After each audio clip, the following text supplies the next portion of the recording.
Ma mère m'a dit, tu ne seras pas à Thanksgiving cette année.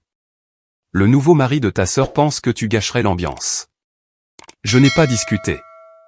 Le lendemain matin, quand il est entré dans mon bureau et m'a vu, il s'est mis à hurler. L'appel est arrivé un mardi après-midi. J'examinais les rapports trimestriels, quand le nom de maman s'est affiché sur mon écran. Ma chérie, il faut que je te parle de Thanksgiving, a-t-elle dit, sa voix empreinte de ce tremblement particulier, qui signifiait qu'une mauvaise nouvelle approchait. J'ai posé mon stylo. Qu'est-ce qui ne va pas? Eh bien, Charlotte et Nathan ont discuté des plans pour les fêtes, et ils pensent qu'il serait peut-être mieux que tu ne viennes pas cette fois. Les mots sont sortis rapidement, comme si elle les avait répétés. Nathan pense que ta présence pourrait créer une certaine tension, vu tout ce qui se passe avec ta carrière, et, eh bien, il pense que ce serait plus confortable pour tout le monde, si c'était juste la famille proche cette année. J'étais assise là, le téléphone collé à l'oreille, essayant de digérer ce que je venais d'entendre.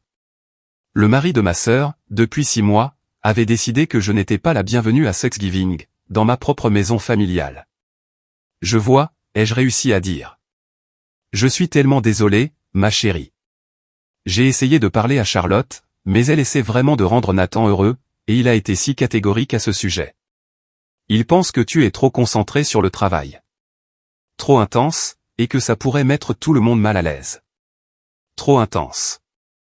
Un comble, venant d'un homme que j'avais rencontré exactement 4 fois, chaque rencontre plus gênante que la précédente. Nathan travaillait dans la vente pour une société pharmaceutique, et avait des opinions très arrêtées sur les femmes qui privilégient leur carrière à leur famille. Il avait fait plusieurs commentaires au mariage, sur le fait que je devrais penser à me poser, au lieu de gravir les échelons de l'entreprise. Ce n'est pas grave, maman. Je comprends. Ce n'était pas le cas, mais discuter n'aurait fait que la faire se sentir plus mal. Peut-être qu'on pourrait faire quelque chose, juste nous deux, la semaine d'après, a-t-elle offert faiblement. Bien sûr, ça me semble une bonne idée. Après avoir raccroché, j'ai fixé mon écran d'ordinateur sans vraiment le voir. 29 ans de Thanksgiving en famille, et j'étais exclu parce que le nouveau mari de ma sœur me trouvait menaçante. Charlotte ne m'avait même pas appelé elle-même. Elle avait laissé maman annoncer la nouvelle, comme une sorte de service de messagerie émotionnelle. La porte de mon bureau s'est ouverte, et Jennifer a passé la tête. Salut, la présentation de Westbridge est prête pour ta relecture. Tu veux la voir maintenant, ou après le déjeuner? Maintenant, c'est bien, ai-je dit, en mettant de côté les pensées sur ma famille. Jennifer était mon assistante depuis 3 ans, et elle avait une capacité incroyable à lire mes humeurs. Elle est entrée, fermant la porte derrière elle. Tout va bien? On dirait qu'on vient de t'annoncer que tes vacances sont annulées. Des histoires de famille. Rien que je ne puisse gérer. J'ai affiché la présentation sur mon écran. Concentrons-nous sur ça.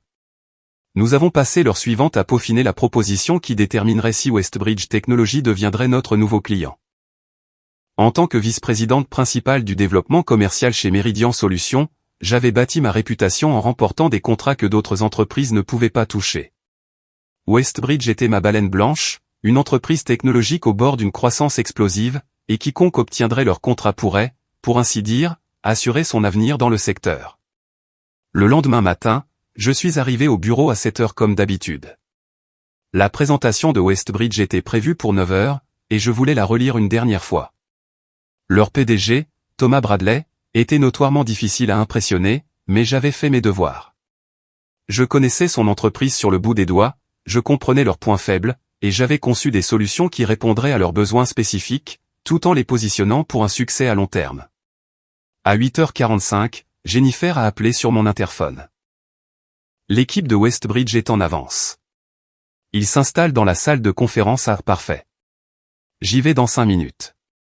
J'ai rassemblé mes affaires, j'ai vérifié mon apparence dans le petit miroir derrière ma porte, et je me suis dirigé dans le couloir. J'ai poussé la porte de la salle de conférence et je suis entré. 3 hommes en costume d'affaires se tenaient autour de la table, examinant des documents. Le plus proche de moi s'est retourné, et son visage est devenu complètement blanc. C'était Nathan, le mari de ma sœur, qui me regardait fixement, comme si je venais de ressusciter. « Qu'est-ce que tu fais ici ?» a-t-il exigé, sa voix montant à chaque mot. J'ai cligné des yeux, mon esprit s'emballant pour faire le lien. Nathan travaillait dans la vente pharmaceutique. Thomas Bradley était le PDG de Westbridge Technology. Nathan n'était pas Thomas Bradley. Je travaille ici, ai-je dit calmement. Je dirige cette présentation. La question est, qu'est-ce que tu fais ici? Je suis le nouveau vice-président des opérations chez Westbridge, a-t-il bafouillé. Je viens de commencer il y a 2 semaines. Bien sûr, c'était ça. Charlotte avait mentionné qu'il avait un nouveau travail, mais n'avait jamais précisé où. J'avais été si occupé à préparer cette proposition que je n'avais pas pensé à demander de détails. L'homme que je supposais être Thomas Bradley s'est avancé, l'air curieux. Vous vous connaissez? C'est la sœur de ma femme, a dit Nathan, crachant presque les mots. C'est complètement inapproprié. Il y a un conflit d'intérêts ici. Sandra ne devrait pas faire cette présentation. J'ai gardé mon sang-froid professionnel, même si intérieurement, je hurlais. Monsieur Bradley, je vous assure qu'il n'y a aucun conflit. Je n'étais pas au courant que Nathan avait rejoint Westbridge, et ma présentation d'aujourd'hui est basée uniquement sur les besoins de votre entreprise, et sur notre capacité à y répondre. Ma relation personnelle avec votre vice-président des opérations n'a aucune incidence sur la proposition commerciale que je m'apprête à présenter. Le visage de Nathan était passé du blanc à une nuance alarmante de rouge. C'est exactement de ça que je parlais, Tom. Elle est manipulatrice. Elle savait probablement que je serais là, et elle a tout manigancé pour me mettre dans l'embarras. C'est absurde, ai-je dit, ma voix posée mais ferme. Je prépare cette présentation depuis 6 semaines, bien avant que vous ne rejoigniez apparemment cette entreprise. Si quelqu'un devait s'inquiéter d'un conflit d'intérêts, c'est moi. C'est vous qui venez de m'interdire de dîner de Thanksgiving, parce que vous trouvez ma réussite professionnelle menaçante. Le 3e homme dans la pièce, qui n'avait pas encore parlé, a laissé échapper un léger sifflement. Thomas Bradley a levé une main. Tout le monde, reprenons notre souffle. Nathan, pourquoi ne pas sortir un instant avec Greg? J'aimerais parler avec Madame Monroe en privé. Nathan semblait vouloir protester, mais l'expression de Bradley ne laissait aucune place au débat. Lui et Greg sont sortis, Nathan me lançant un regard venimeux en passant. Une fois la porte fermée, Bradley a désigné une chaise. Asseyez-vous, Sandra, s'il vous plaît. Je me suis assise, le cœur battant, mais mon extérieur calme. C'était une sacrée accusation que Nathan a portée, a dit Bradley, s'installant sur la chaise en face de moi. Donnez-moi votre version. Il n'y a pas grand-chose à dire, ai-je dit. Ma sœur a épousé Nathan il y a 6 mois. Nous n'avons jamais été particulièrement proches, mais j'ai toujours été poli et solidaire. Apparemment, il trouve ma concentration sur ma carrière dérangeante. Hier, ma mère m'a appelé pour m'informer que je n'étais pas la bienvenue à Thanksgiving, parce que Nathan croit que je gâcherais l'ambiance. Je n'ai pas discuté. Je ne savais certainement pas qu'il avait pris un poste chez Westbridge, et je n'avais aucune idée qu'il serait à cette réunion aujourd'hui. Bradley m'a étudié un long moment. Nathan est très recommandé par son ancienne entreprise. Il est avec nous depuis exactement 9 jours. Vous, d'un autre côté, vous avez une réputation dans ce secteur qui vous précède. Je n'ai entendu que des choses exceptionnelles sur votre travail, Sandra. Je vous remercie, Monsieur Bradley. Je peux fournir des références si vous souhaitez vérifier quoi que ce soit sur ma conduite professionnelle ou mon éthique. Ce ne sera pas nécessaire. Il s'est adossé à sa chaise. Voici ce que je vais faire. Je veux entendre votre présentation. Nathan ne sera pas dans la pièce, pour éliminer toute apparence d'irrégularité. Si votre proposition est aussi solide que je le suppose, nous passerons au processus de vérification. À ce moment-là, je prendrai une décision sur la manière de gérer le lien familial. C'est plus que juste, ai-je dit. Il s'est levé et a ouvert la porte, parlant brièvement avec quelqu'un à l'extérieur. Quand il est revenu, il était suivi par Greg et 2 autres cadres de Westbridge que j'attendais. Nathan était introuvable. J'ai fait la présentation de ma vie. Chaque point faible était abordé, chaque solution adaptée spécifiquement à leurs besoins, chaque projection étayée par des données solides et des délais réalistes. Les diapositives passaient sans heure de l'analyse de marché à la stratégie de mise en œuvre, chaque point s'appuyant sur le précédent. Je sentais l'énergie dans la pièce changer, alors qu'il réalisait que ce n'était pas juste une autre proposition générique. Bradley s'est penché en avant quand je leur ai montré le tableau de bord personnalisé que nous avions développé spécifiquement pour leurs besoins. Cela s'interface avec nos systèmes existants? Complètement. Nous avons analysé votre infrastructure actuelle, et nous avons tout conçu pour une intégration sans perturber votre flux de travail. La période de transition serait minimale, et nous aurions du personnel de soutien dédié sur place pendant les 3 premiers mois. Greg, le cadre qui avait assisté à l'explosion de Nathan, a posé une question sur l'évolutivité. J'avais anticipé cette question et j'avais préparé 3 scénarios de croissance différents, chacun avec des projections détaillées et des besoins en ressources. En leur présentant les modèles, j'ai remarqué que Bradley prenait des notes, hochant la tête de temps en temps. Quand j'ai terminé, la pièce est restée silencieuse un instant avant que Bradley ne commence à poser des questions. Des questions difficiles sur les protocoles de sécurité, la reprise après sinistre, la structure de l'équipe et les coûts de maintenance à long terme. Exactement le genre de questions pour lesquelles je m'étais préparé. Chaque réponse est venue naturellement, étayée par des recherches et des études de cas réels d'implémentation similaires. Les 2 autres cadres, Sarah Chen et Marcus Webb, ont tour à tour sondé différents aspects de la proposition. Sarah s'est concentrée sur les modèles financiers, testant mes projections avec divers scénarios de marché. Marcus voulait des détails sur les qualifications de l'équipe et les méthodologies de gestion de projet. J'avais des réponses pour tout. 90 minutes après le début de ce qui devait être une réunion d'1 heure, Bradley a jeté un coup d'œil à sa montre.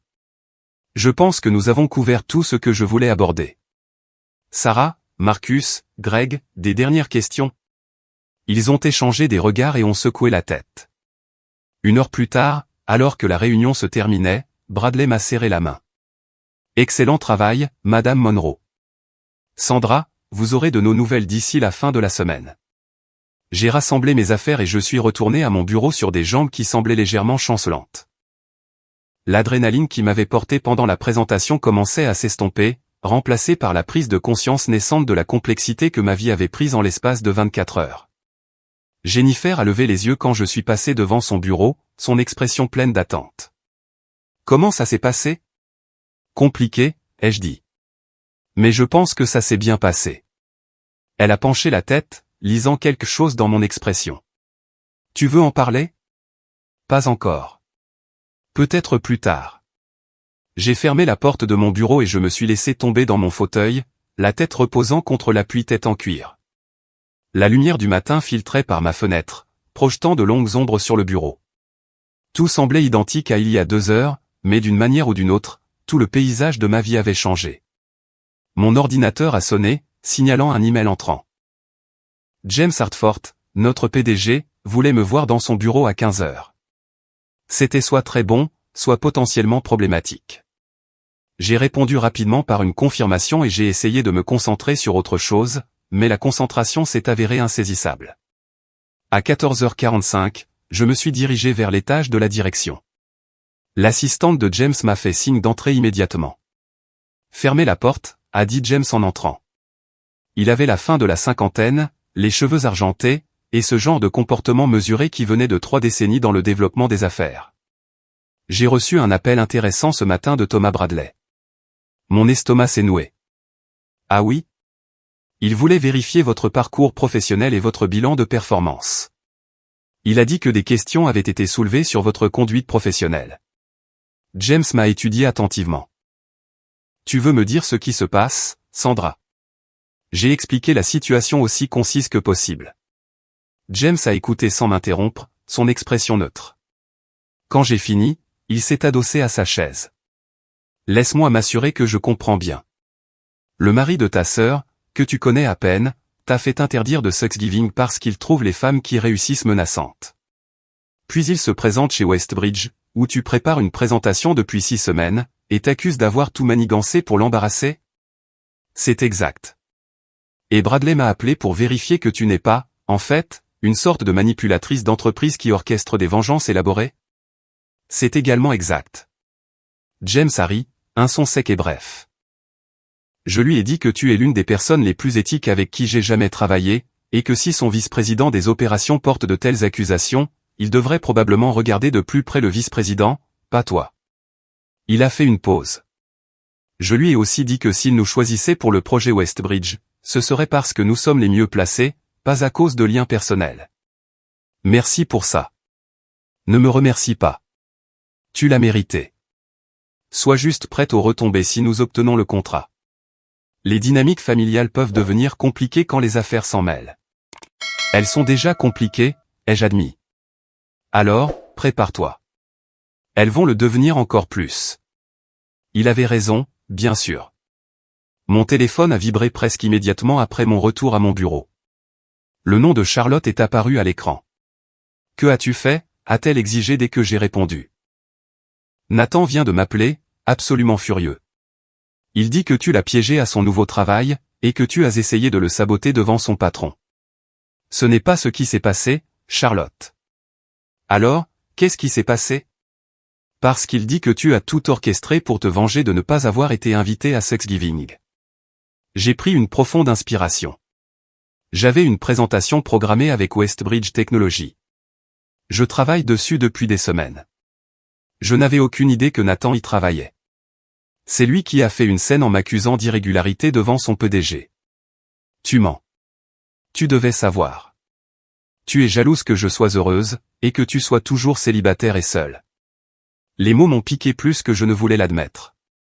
Charlotte, je n'ai jamais été autre chose que solidaire de ta relation. Je me suis tue quand Nathan faisait des commentaires désobligeants sur ma carrière. Je n'ai pas discuté quand maman m'a dit que je n'étais pas la bienvenue à Thanksgiving. Mais je ne m'excuserai pas d'avoir fait mon travail de manière professionnelle. Nathan dit que tu dois te retirer de l'affaire Westbridge. J'ai ri, un son bref et amer. Absolument pas. J'ai trop travaillé là-dessus, et Westbridge mérite la meilleure solution pour leurs besoins, peu importe qui est ton mari. Alors, ne t'attends pas à être la bienvenue aux événements familiaux à l'avenir. Nathan est mon mari, et je le choisis. C'est ton choix, ai-je dit doucement. Mais tu devrais savoir que tu choisis un homme qui est si peu sûr de sa propre position, qu'il ne peut pas supporter que la sœur de sa femme réussisse par elle-même. Elle m'a raccroché au nez. J'ai regardé mon téléphone un instant avant de le poser, face contre le bureau. Le bureau m'a soudain semblé très silencieux. Ce soir-là, j'ai appelé maman. J'ai entendu ce qui s'est passé, a-t-elle dit avant que je ne puisse parler. Charlotte m'a appelé en pleurant. Nathan a appelé ton père. C'est devenu un vrai désordre. Maman, je n'ai rien fait de mal. Je sais, ma chérie. Ton père et moi en avons parlé, et nous te croyons. Mais Charlotte est très contrariée, et Nathan a des exigences. Quel genre d'exigences ? Elle a soupiré. Il veut que tu te retires du projet Westbridge. Il dit que soit tu te retires, soit il ne viendra à aucun événement familial où tu seras présente. Donc, il prend ma famille en otage jusqu'à ce que je sabote ma propre carrière ? Ce ne sont pas les mots qu'il a utilisés, mais essentiellement, oui. J'ai fermé les yeux. Qu'est-ce que vous pensez que je devrais faire, papa et toi ? Nous pensons que tu devrais faire ce qui est bon pour toi, a dit fermement maman. Ton père est en fait très en colère contre Nathan. Il a qualifié son comportement de manipulateur et de contrôlant. Mais Charlotte ne veut rien entendre contre lui. Je ne me retire pas, maman. J'ai travaillé trop dur pour ça. Je ne pensais pas que tu le ferais, et je ne pense pas que tu devrais. Elle a fait une pause. Ça pourrait empirer avant de s'améliorer. Elle avait raison. Au cours des 3 jours suivants, Charlotte m'a envoyé une série de SMS de plus en plus hostiles. Nathan passait apparemment ses soirées à se plaindre de moi à quiconque voulait bien l'écouter. Mon père m'a appelé pour m'offrir son soutien, ce qui m'a aidé plus que je ne pouvais l'exprimer. Plusieurs de mes cousins m'ont contacté, confus par le drame familial qui se déroulait apparemment sur plusieurs conversations de groupe. Vendredi après-midi, Thomas Bradley a appelé ma ligne directe. Madame Monroe, j'ai terminé mon examen des propositions que nous avons reçues. Je suis heureux de vous informer que Westbridge a choisi Meridian Solutions comme partenaire. Le soulagement et le triomphe m'ont envahi à parts égales. Merci, monsieur Bradley. Vous ne regretterez pas cette décision. Je suis sûr que non. Votre présentation était exceptionnelle, et vos références ont parlé en très bons termes de votre intégrité et de votre éthique de travail. Il a fait une pause. Je dois vous dire que Nathan a déposé une plainte formelle concernant le processus de sélection. Il a invoqué le parti pris et le népotisme. Mon estomac s'est noué. Je vois. J'ai demandé au RH de mener une enquête approfondie. Ils n'ont trouvé aucune preuve d'irrégularité. En fait, ils étaient plutôt préoccupés par le comportement de Nathan. On lui a rappelé l'importance de maintenir des limites professionnelles, et de ne pas laisser les relations personnelles interférer avec les décisions commerciales. Je vous remercie de prendre cela au sérieux. Il y a une dernière chose, a dit Bradley. Nathan a été placé sous un plan d'amélioration des performances. Sa conduite cette semaine a soulevé plusieurs signaux d'alarme concernant son jugement et son professionnalisme. Je voulais que vous en soyez consciente, au cas où il y aurait d'autres répercussions familiales. Après la fin de l'appel, je suis resté assise à mon bureau, à tout digérer. J'avais remporté le contrat. Mon travail acharné avait payé. Mais j'avais aussi apparemment accéléré le parcours de mon beau-frère vers une possible perte d'emploi. Le reste du vendredi s'est passé dans un tourbillon de messages de félicitations de collègues et de mails de suivi concernant le contrat Westbridge. Jennifer m'a apporté un café et un muffin du café d'en bas, insistant sur le fait que je devais manger quelque chose. Le regard inquiet sur son visage me disait que je devais avoir l'air aussi épuisé que je me sentais. Tu sais, il y a quelque chose que je ne comprends pas, a dit Jennifer en s'asseyant sur le bord de mon bureau. Pourquoi quelqu'un essaierait-il activement de saboter le succès d'un membre de sa propre famille? Qu'est-ce qu'il y gagne? Le contrôle, je pense. Certaines personnes ne supportent pas de ne pas être le centre de l'attention, ou la personne la plus accomplie dans la pièce. Mon succès le fait probablement se sentir inadéquat. Alors, au lieu de gérer ses propres insécurités, il essaie de me démolir. C'est incroyablement triste. Ça l'est, ai-je convenu. Mais ce n'est pas mon problème à résoudre. Mon téléphone a de nouveau sonné. C'était Charlotte. Tu es contente maintenant, a-t-elle hurlé dès que j'ai répondu. Nathan pourrait perdre son travail à cause de toi. Son patron l'a mis sous une sorte de probation. Tu as ruiné sa carrière. Charlotte, je n'ai rien fait à Nathan. Il a créé cette situation lui-même, en se comportant de manière non professionnelle. Ce n'est pas ce qu'il dit. Il dit que tu es passé derrière son dos, et que tu as monté son patron contre lui. Il dit que tu as donné à Bradley de fausses informations sur son caractère. Je me suis frotté les tempes, sentant un mal de tête poindre derrière mes yeux. J'ai parlé à Thomas Bradley pendant exactement 5 minutes avant le début de la présentation. Je lui ai dit la vérité sur notre relation familiale, et sur la situation de Thanksgiving. Tout le reste qui est arrivé à Nathan est le résultat direct de ses propres choix et de son comportement. Tu mens. Tu as toujours été jalouse de moi. Tu ne supportes pas que j'ai trouvé quelqu'un, et que tu sois toujours seul. L'accusation m'a stupéfié, car elle touchait à quelque chose que je m'étais demandé, pendant des soirées solitaires dans mon appartement vide. Mais j'ai repoussé ce sentiment. Charlotte, écoute-toi. Est-ce que ça ressemble à la personne que tu veux être? Quelqu'un qui attaque sa sœur pour défendre un homme qui n'a montré que du mépris pour toute ta famille. N'ose pas parler de mon mariage. Tu n'y connais rien. Je sais qu'il t'a convaincu de m'exclure de Thanksgiving. Je sais qu'il est apparemment si fragile qu'il ne supporte pas que je fasse bien mon travail. Et je sais que tu es prête à détruire notre relation, pour qu'il se sente mieux dans sa peau. C'est toi qui détruis mon mariage. C'est toi qui détruis ma famille.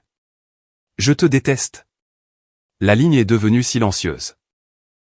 Je suis resté là, tenant le téléphone, Jennifer me regardant avec des yeux compatissants. Ça avait l'air difficile, a-t-elle dit doucement. Ma sœur vient de me dire qu'elle me déteste. Elle ne le pense pas. Elle a peur et elle s'emporte. Peut-être, mais elle l'a dit. Jennifer m'a serré l'épaule et m'a laissé seul avec mes pensées. J'ai essayé de me remettre au travail, mais les mots résonnaient dans ma tête. Je te déteste. Je te déteste. Je te déteste. À 18h, j'ai renoncé à faire semblant d'être productive et je suis rentré chez moi. Mon appartement m'a semblé particulièrement vide ce soir-là. J'y avais emménagé il y a 3 ans, après la fin de ma dernière relation sérieuse. C'était un bel espace, rempli de meubles et d'œuvres d'art soigneusement choisies, mais il avait toujours semblé plus une vitrine qu'un foyer. Ce soir, il ressemblait au musée de la vie solitaire d'une personne. J'ai appelé maman, ayant besoin d'entendre une voix amicale. Est-ce que Charlotte t'a appelé? Il y a environ 20 minutes. Elle est très contrariée. Nathan ne lui avait apparemment pas parlé du plan d'amélioration des performances, jusqu'à ce que son patron l'appelle aujourd'hui avec quelques préoccupations supplémentaires. Quelles préoccupations supplémentaires? Je n'ai pas tous les détails, mais apparemment, Nathan a parlé négativement de la décision de Westbridge à plusieurs personnes, y compris des clients. Son patron l'a découvert et n'a pas été content. Nathan creusait sa propre tombe, et d'une manière ou d'une autre, on m'en tenait pour responsable. Le week-end s'est écoulé lentement. J'ai essayé de me distraire avec le travail, en nettoyant mon appartement déjà impeccable, avec une longue course dans le parc qui m'a laissé physiquement épuisé mais mentalement toujours en effervescence. Dimanche soir, je me suis retrouvé assise sur mon canapé avec un verre de vin, faisant défiler de vieilles photos sur mon téléphone. Il y en avait une du mariage de Charlotte. Nous étions debout ensemble dans nos robes de demoiselles d'honneur assorties, sa robe blanche rayonnante sous le soleil d'été. Nous avions l'air heureuses. Elle m'avait demandé de porter un toast à la réception, et j'avais parlé de ma fierté pour elle, de combien j'aimais la voir si heureuse. Nathan m'avait à peine remarqué ce soir-là, trop occupé à tenir la cour avec ses propres amis et sa famille. J'aurais dû voir les signes alors, la façon dont il avait corrigé Charlotte quand elle parlait de retourner à l'école, les commentaires subtils et désobligeants qu'il faisait sur sa carrière de graphiste, la façon dont il devait toujours avoir raison, même sur des choses insignifiantes. Mais j'avais mis ça sur le compte du stress du mariage, ou juste de bizarreries de personnalité. Mon téléphone a vibré, un SMS de papa. Je prends de tes nouvelles. Ta mère m'a parlé de l'appel avec Charlotte. Je suis désolé que tu doives gérer ça. Tu n'as rien fait de mal. Je t'aime.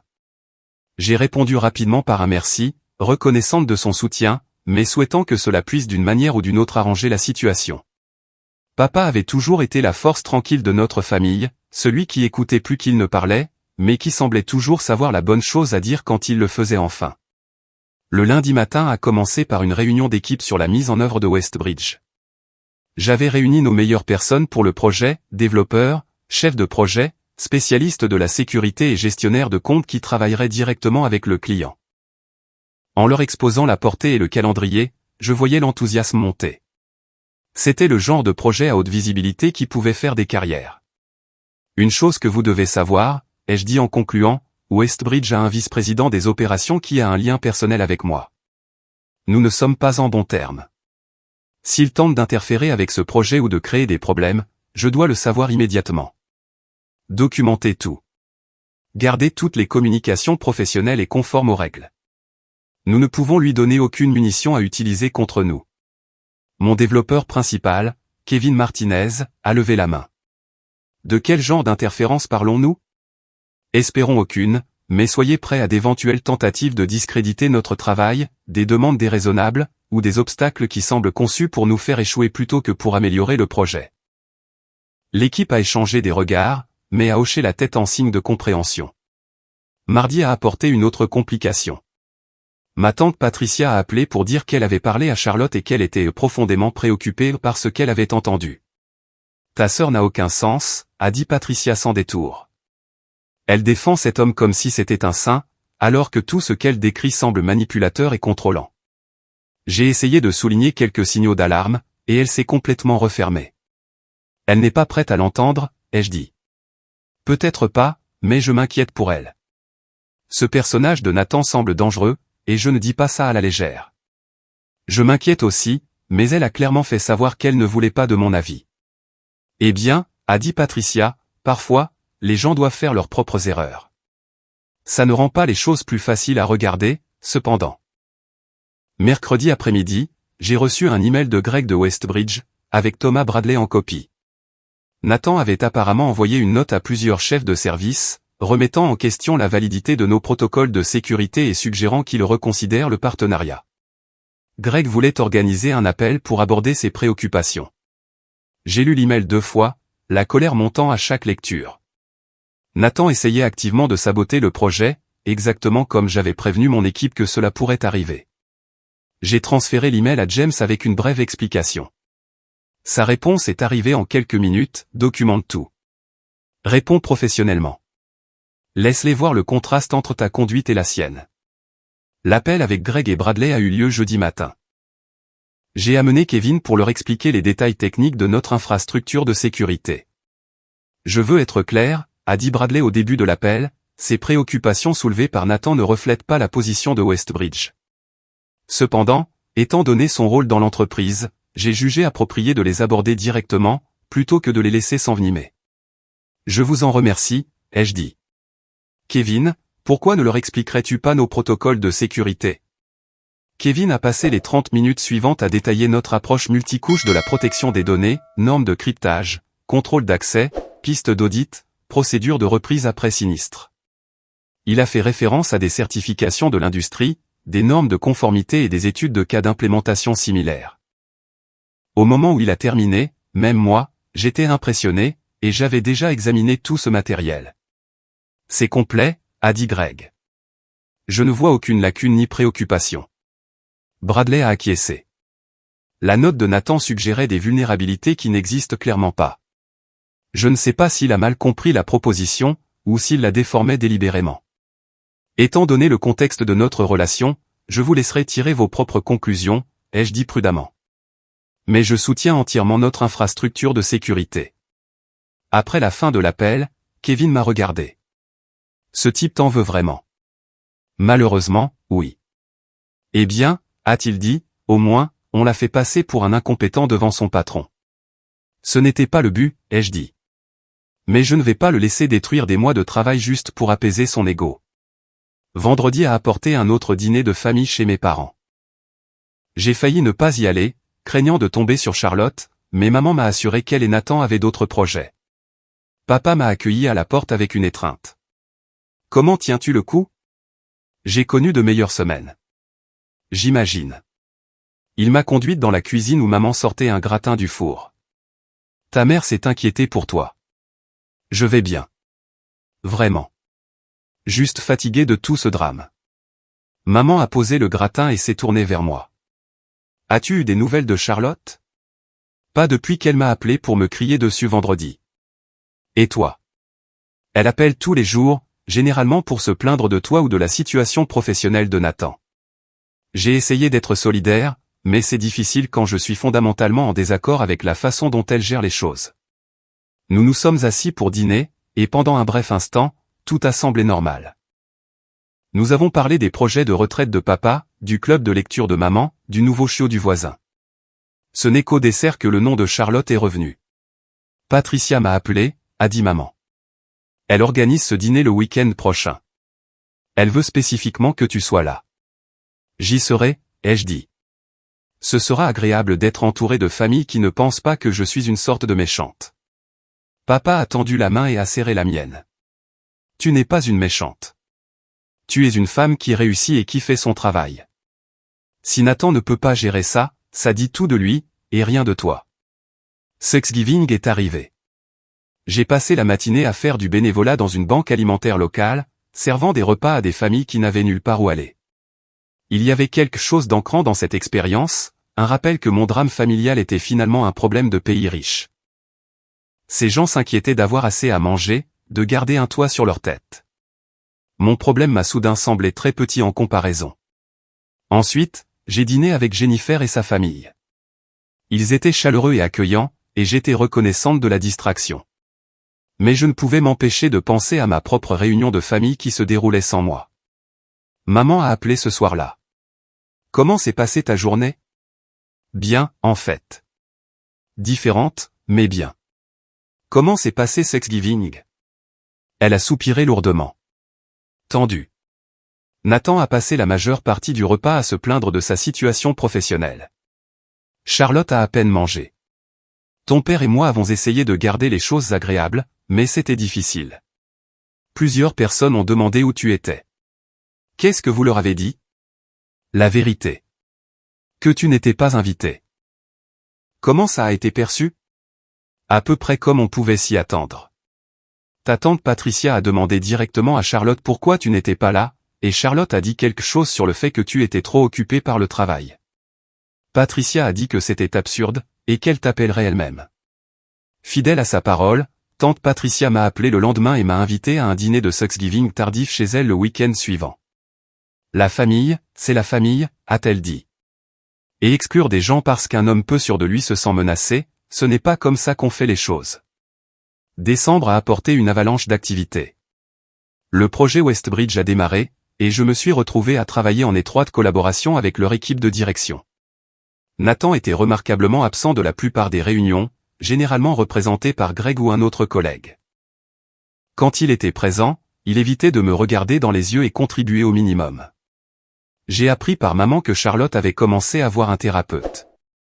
Nathan était apparemment devenu de plus en plus contrôlant et en colère, non seulement à propos de la situation professionnelle, mais aussi sur d'autres aspects de leur vie. Elle avait confié à maman qu'elle commençait à voir des facettes de lui qui l'effrayaient. Mi-décembre, j'ai reçu une visite inattendue à mon bureau. Charlotte était assise dans ma salle d'attente, les yeux rouges d'avoir pleuré. « On peut parler ?» a-t-elle demandé doucement. Je l'ai conduite dans mon bureau et j'ai fermé la porte. Nous sommes restés assises en silence un moment. « Je quitte Nathan » a-t-elle finalement dit. « Je voulais que tu l'apprennes de moi. » Je ne savais pas quoi dire, alors j'ai simplement écouté. « Tu avais raison sur lui. Il est de pire en pire depuis l'affaire Westbridge. Il est contrôlant. Il surveille mon téléphone. Il critique tout ce que je fais. La semaine dernière, il m'a attrapé le bras pendant une dispute et m'a laissé des bleus. » Elle a remonté sa manche, me montrant les marques qui s'estompaient. C'est là que j'ai su que je devais partir. « Charlotte, je suis tellement désolé. Tu n'as pas besoin de t'excuser. C'est moi qui devrais m'excuser auprès de toi. Je l'ai laissé me monter contre toi. J'ai dit des choses terribles. Je l'ai choisi au détriment de ma propre sœur, alors que tu n'avais rien fait de mal. » Je me suis assise à côté d'elle, la prenant dans mes bras alors qu'elle se mettait à pleurer. « Tu n'as pas à t'excuser. Je suis juste contente que tu sois en sécurité. Je reste chez maman et papa pour l'instant.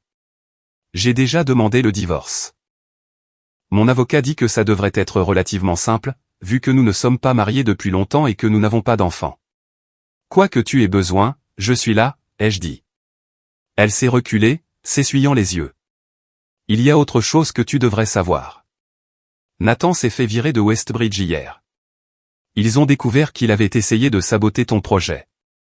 Il transmettait des informations à l'un de leurs concurrents. » Je suis restée assise, stupéfaite.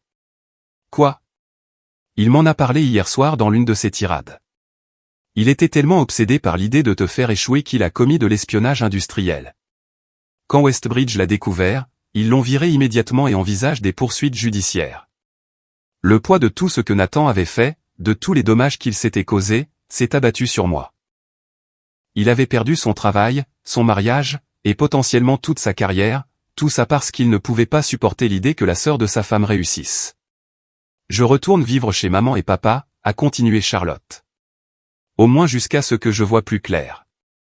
J'espérais que, peut-être, nous pourrions recommencer en tant que sœurs. J'aimerais beaucoup, ai-je dit, sincèrement. Les fêtes, cette année-là, ont été différentes de toutes celles que j'avais connues. La veille de Noël, je me suis retrouvé chez mes parents avec Charlotte, maman, papa, et une poignée de parents qui avaient clairement fait savoir qu'ils nous soutenaient toutes les deux. Nathan était introuvable, apparemment de retour dans sa ville natale, léchant ses blessures. Charlotte et moi étions assises sur le porche arrière après le dîner, enveloppés dans des couvertures contre le froid de décembre.